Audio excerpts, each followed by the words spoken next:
যাত্রাপথে অল্প খরচে খাওয়া দাওয়া সহ মানুষের নানা প্রয়োজন যোগান দেয় স্টেশন বা ওই চত্বরের ছোট ছোট দোকান। নির্বিচারে হকার উচ্ছেদকে নানা আড়ম্বরে যারা সমর্থন করছেন, তারা বিমানবন্দরের মতো দামে জলের বোতল বা এক কাপ চা কিনতে হলে তাদের পর্দায় পোষাবে কিনা, এটাও অন্যতম গুরুত্বপূর্ণ প্রশ্ন। স্যার এখানে আলোচনা হয়েছে, কিন্তু আমার মনে হয় এটা উল্লেখ করা প্রয়োজন। এর আগে বলেছেন যিনি একজন বক্তা, আমি শুনছিলাম, তিনি বলেছেন এবং কথাটা একেবারে কারেক্ট।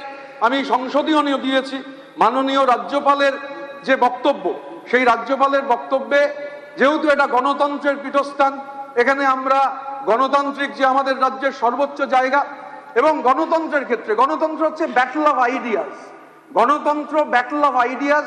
এবার এই ব্যাটল অফ আইডিয়াসের ক্ষেত্রে স্যার ছাত্র আন্দোলনের একটা অবিংশবাদী ভূমিকা রয়েছে।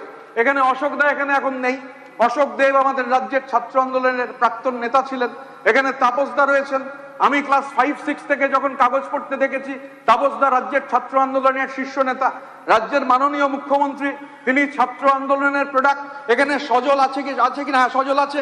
আমরা সমসাময়িক, সজল আমার থেকে একটু সিনিয়র, আমরা ছাত্র আন্দোলনের প্রোডাক্ট। কিন্তু দুর্ভাগ্যজনকভাবে এই যে ছাত্র সংসদ নির্বাচন বন্ধ হয়ে যাওয়া, এটা গণতন্ত্রের জন্য কখনো কাম্য নয়। ছাত্র সংসদ নির্বাচন অন্যতম গুরুত্বপূর্ণ এজেন্ডা হওয়া উচিত। বহু বছর আগে পৃথিবীর দুজন শ্রেষ্ঠ মনীষী, তারা না আমরা তো দায় দিচ্ছি, তো সেই দায় আছে বলেই তো এতভাবে পরাজিত হয়েছে। ছাত্র সংসদ নির্বাচন বন্ধ করাটা গণতন্ত্রের জন্য কাম্য নয়। পৃথিবীর দুজন শ্রেষ্ঠ মনীষী নিজেদের মধ্যে আলোচনা করতে গিয়ে ছাত্র আন্দোলন সম্পর্কে আলোচনা করেছিলেন যে এটা কি, ছাত্র আন্দোলন আসলে কি।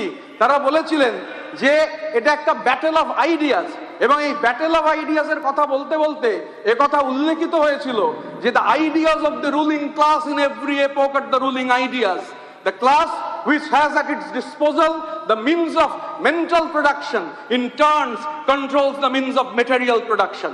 এখন ছাত্র আন্দোলনের যে প্রয়োজনীয়তা, এটা এনশিওর করাটা খুব প্রয়োজন। সরকার, আমি মাননীয় রাজ্যপালের অভিভাষণে এই কথাটা থাকলে স্যার ভালো হতো।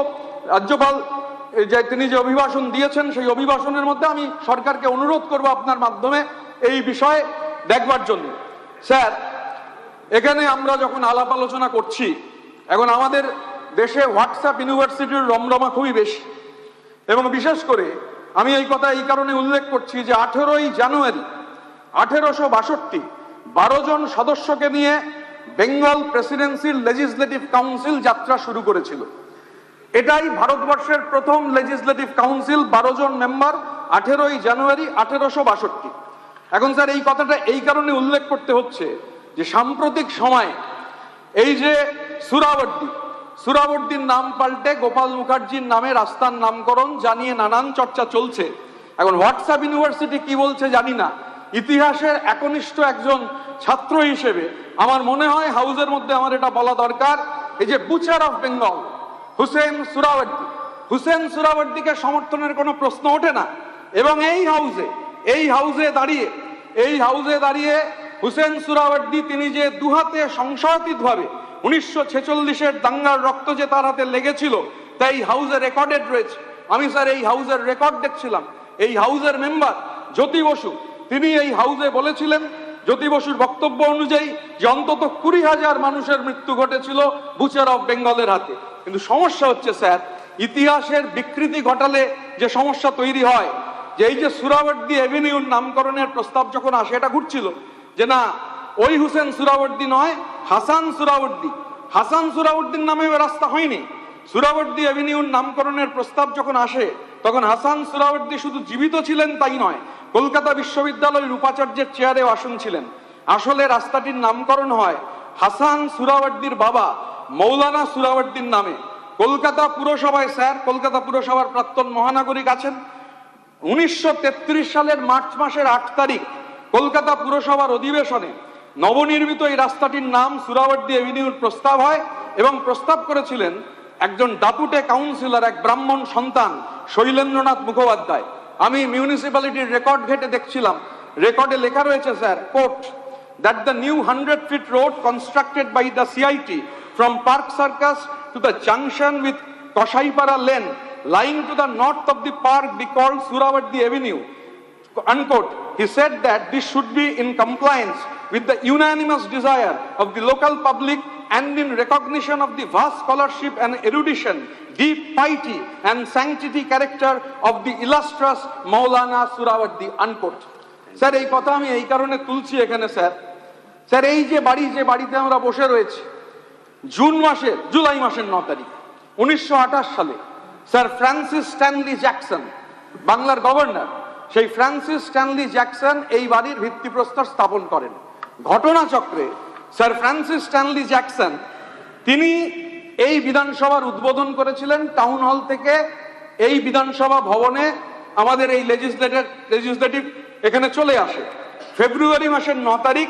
জুলাই মাসের 9 তারিখ 1928-এ ভিত্তিপ্রস্তর স্থাপিত হয়, আর ফেব্রুয়ারির 9 তারিখ 1931-এ টাউন হল থেকে এই বিল্ডিং এ শিফট হয়।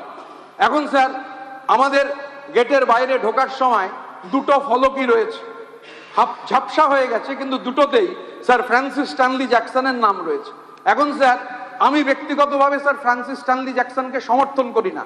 তিনি একজন অত্যন্ত যাকে বলে অপ্রেসার, তিনি গভর্নর জেনারেল ছিলেন এবং এতটাই তার অপারেশন ছিল যে বিনা দাস ফেব্রুয়ারি মাসের 6 তারিখ 1932 কলকাতা বিশ্ববিদ্যালয়ের কনভোকেশনে 21 বছরের বিনা দাস রিভলভার লুকিয়ে নিয়ে গিয়ে স্ট্যানলি জ্যাকসনের উদ্দেশ্যে 5টা গুলি করেছিল।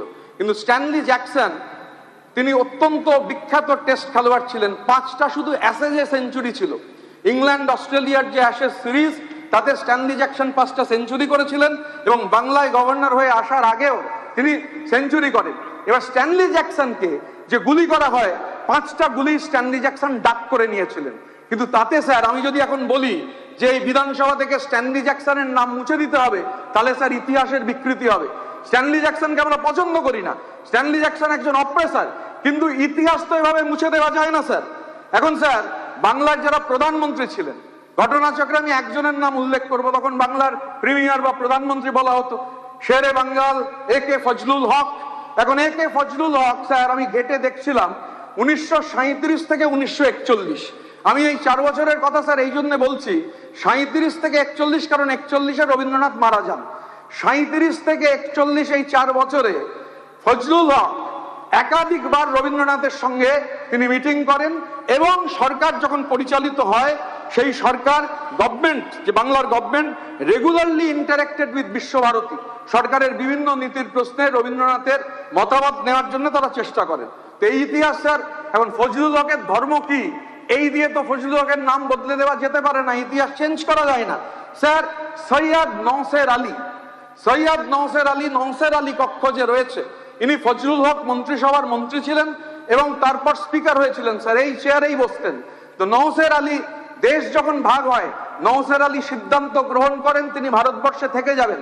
নওশের আলী ভারতবর্ষে থেকে যান। ব্যক্তিগতভাবে আমার থেকে অনেক বড় এক ভদ্রলোক, তিনি নওশের আলীর নাতি ছিলেন, মারা গিয়েছেন, সেই হায়দার আকবর খান রণ। আজকে এখানে বক্তব্য রাখতে গিয়ে আমি রণ ভাইকে স্মরণ করছি, কারণ রণ ভাইয়ের থেকে শোনা এই যে কাটা তার দেশভাগ, উনি রণ ভাইরা চলে যান, নওশের আলী থেকে গেছিলেন। তার মেয়ের ছেলে হায়দার আকবর খান রণ একটা কারণে তার পাসপোর্ট সেই সময় সিজ হয়ে যাওয়ার ফলে তিনি একবার নওশের আলী কক্ষে আসতে চেয়েছিলেন, কিন্তু এই কাটা তারের মধ্যেকার যে সমস্যা তিনি কোনোদিন নওশের আলী কক্ষে আসতে পারেননি। তো স্যার এই ইতিহাস যদি আমরা বাদ দিতে চেষ্টা করি তাহলে সমস্যা হবে। স্যার গোপাল মুখার্জির নামে রাস্তার নামকরণ নিয়ে কোনো সমস্যা নেই, কিন্তু সেটা তো স্যার বউবাজার রিজিয়ন বা অন্য জায়গায় হতে পারত। সেটা ঘটনাচক্রে কেন হচ্ছে একটা এক্সিস্টিং রাস্তার নাম চেঞ্জ করে হলো স্যার, এটা একটা বড় প্রশ্ন।